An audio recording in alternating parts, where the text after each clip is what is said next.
Hello students, पिछले lecture में हमने आपको ट्रांजिस्टर के बारे में डिस्कस किया था। ट्रांजिस्टर का स्ट्रक्चर क्या होता है उसके बारे में हमने डिस्कस किया तथा जो ट्रांजिस्टर होते हैं वह 2 टाइप्स के होते हैं, NPN ट्रांजिस्टर तथा PNP ट्रांजिस्टर, इसके बारे में भी डिस्कस किया था तथा इसके जो कन्फिगरेशन होते हैं वह 3 प्रकार के कन्फिगरेशन आपको बताए थे। पहला था कॉमन कलेक्टर कन्फिगरेशन, दूसरा कॉमन बेस कन्फिगरेशन तथा जो तीसरा बताया था कॉमन इमीटर कन्फिगरेशंस। तो आज का हमारा जो टॉपिक है वह ट्रांजिस्टर कैरेक्टरिस्टिक्स। तो ट्रांजिस्टर की जो कैरेक्टरिस्टिक कर्व जो होती हैं वह जो ट्रांजिस्टर के कॉमन बेस ट्रांजिस्टर के कैरेक्टरिस्टिक्स कर्व में भी यूज़ होती हैं, ट्रांजिस्टर के कॉमन इमीटर ट्रांजिस्टर में के कैरेक्टरिस्टिक कर्व में यूज़ होती हैं तथा जो कॉमन कलेक्टर ट्रांजिस्टर में भी इसके कैरेक्टरिस्टिक कर्व में यूज़ होती हैं। तो ट्रांजिस्टर कैरेक्टरिस्टिक्स क्या होती हैं? When selecting a transistor for an application, there are 3 main characteristics that must be taken into account. These are generally plotted as graph. तो जो हमारी ट्रांजिस्टर कैरेक्टरिस्टिक्स होती हैं उनमें 3 प्रकार की जो कैरेक्टरिस्टिक कर्व जिसे हम अभिलाक्षणिक वक्र कहते हैं वह पाए जाते हैं, जिन्हें हम जर्नली ग्राफ के द्वारा प्लॉट करते हैं। तो पहला जो होता है हमारा इनपुट कैरेक्टरिस्टिक्स, दूसरा होता है आउटपुट कैरेक्टरिस्टिक्स, तीसरा जो होता है वह ट्रांसफ़र कैरेक्टरिस्टिक्स कर्व होता है। तो इनपुट कैरेक्टरिस्टिक्स कर्व में क्या होता है? बेस करंट जिसे हम IB से डिनोट करते हैं तथा अगेंस्ट बेस इमीटर वोल्टेज जो इसमें वोल्टेज अप्लाई होता है वह BE होता है। तब इसमें जो ग्राफ हमारा प्लॉट करते हैं हम वह IB तथा BBE के बीच ग्राफ हम प्लॉट करते हैं तथा जो दूसरा कैरेक्टरिस्टिक कर्व होता है आउटपुट कैरेक्टरिस्टिक कर्व, इसमें जो हम ग्राफ प्लॉट करते हैं वह कलेक्टर करंट जिसे हम IC से डिनोट करते हैं तथा दूसरा जो कलेक्टर इमीटर वोल्टेज होता है BCE। तो इसमें BCE किसको क्या कहते हैं? Collector emitter voltage. इन दोनों के बीच जब ग्राफ प्लॉट किया जाता है तो उसे हम आउटपुट कैरेक्टरिस्टिक कर्व कहते हैं। जो तीसरा हमारा टाइप्स होता है वह ट्रांसफ़र कैरेक्टरिस्टिक कर्व होता है। इसमें जो हमारा ग्राफ प्लॉट होता है वह कलेक्टर करंट जिसे हम IC से डिनोट करते हैं तथा बेस करंट जो IB है, तो IB तथा IC के बीच जब हम ग्राफ प्लॉट करेंगे तब जो हमारा वह ट्रांसफ़र कैरेक्टरिस्टिक कर्व कहलाता है। पहला हमारा हमने आपको बताया इनपुट कैरेक्टरिस्टिक कर्व। तो इनपुट कैरेक्टरिस्टिक कर्व में क्या होता है? The input characteristics is a plot of base current जिसे हम IB कहते हैं against base emitter voltage for a fixed collector emitter voltage. तो इसमें क्या होता है कि जब हम किसी भी कर्व में हम जो बेस करंट है जिसे हम IB से डिनोट करते हैं तथा जो बेस इमीटर वोल्टेज है उसके बीच में जब हम ग्राफ प्लॉट करेंगे तब जो हमारा कलेक्टर इमीटर वोल्टेज जो होता है वह कांस्टेंट हो जाता है। तब इसे हम इनपुट कैरेक्टरिस्टिक कर्व कहते हैं। From this graph you can determine what voltage must be applied across the base and emitter in order to switch on the transistor। तो जो आपको ग्राफ में दिखाया गया है इसमें जब हम वोल्टेज अप्लाई करते हैं तब वह बेस और इमीटर के ऑर्डर में शो किया गया है। इसमें जो ग्राफ है बेस इमीटर वोल्टेज तथा बेस करंट के बीच आपको दिखाया गया है। इसमें जो ग्राफ है वह रेड कलर से प्लॉट किया गया है।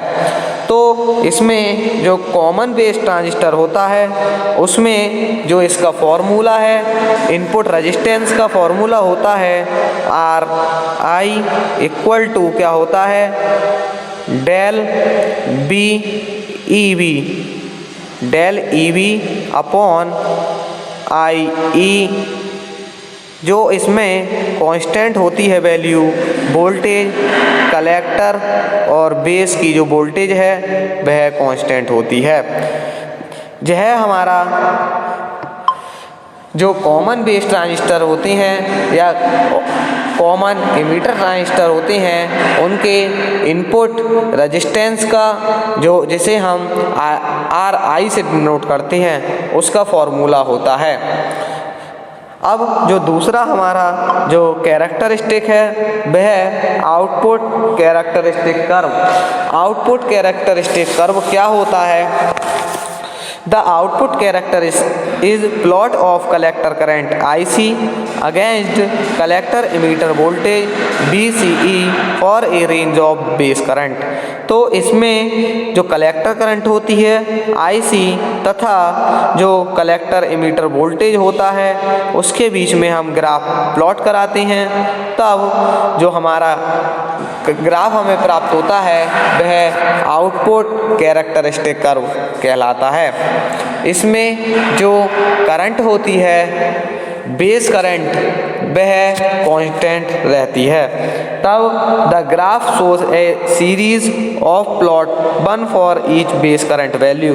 तो जो ग्राफ आपको दिखाया गया है सीरीज में प्लॉट हुआ उसमें जो बेस करंट है उसकी वैल्यू कांस्टेंट है। From the graph it can be seen that initially the collector current varies greatly for a small change to the collector emitter voltage. At this point the transistor is not very stable।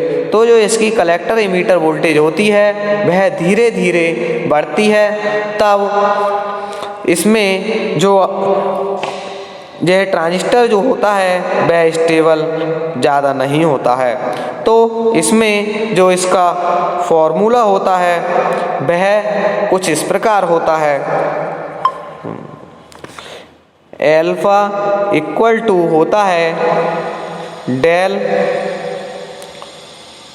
आई सी जो हमारी होती है collector current तथा del I E जो emitter current होती है उसके बीच यहाँ पर दिखाया गया है, तथा जो इसमें वोल्टेज होती है बी ई आई ई जो होती है वह कांस्टेंट होती है। तो यह हमारा इसमें आउटपुट कैरेक्टरिस्टिक कर्व का कॉमन बेस ट्रांजिस्टर का जो फॉर्मूला होता है। अब जो हमारा तीसरा कैरेक्टरिस्टिक कर्व होता है वह ट्रांसफ़र कैरेक्टरिस्टिक कर्व होता है। इसमें क्या होता है, the transfer character shows the collector current against base current eight a fixed value of collector emitter voltage. तो इसमें जो इनपुट करंट जो होती है आई ई तथा आउटपुट करंट आई सी के बीच में जो ग्राफ प्लॉट किया जाता है वह ट्रांसफ़र कैरेक्टरिस्टिक ग्राफ कहलाया जाता है, जबकि इसमें जो आउटपुट की जो वोल्टेज है वह कांस्टेंट रहती है।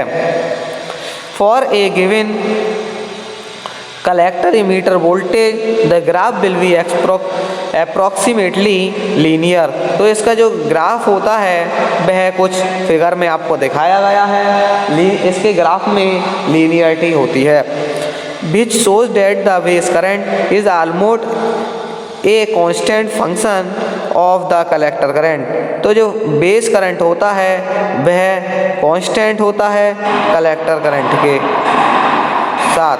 The transistor acts A current amplifier.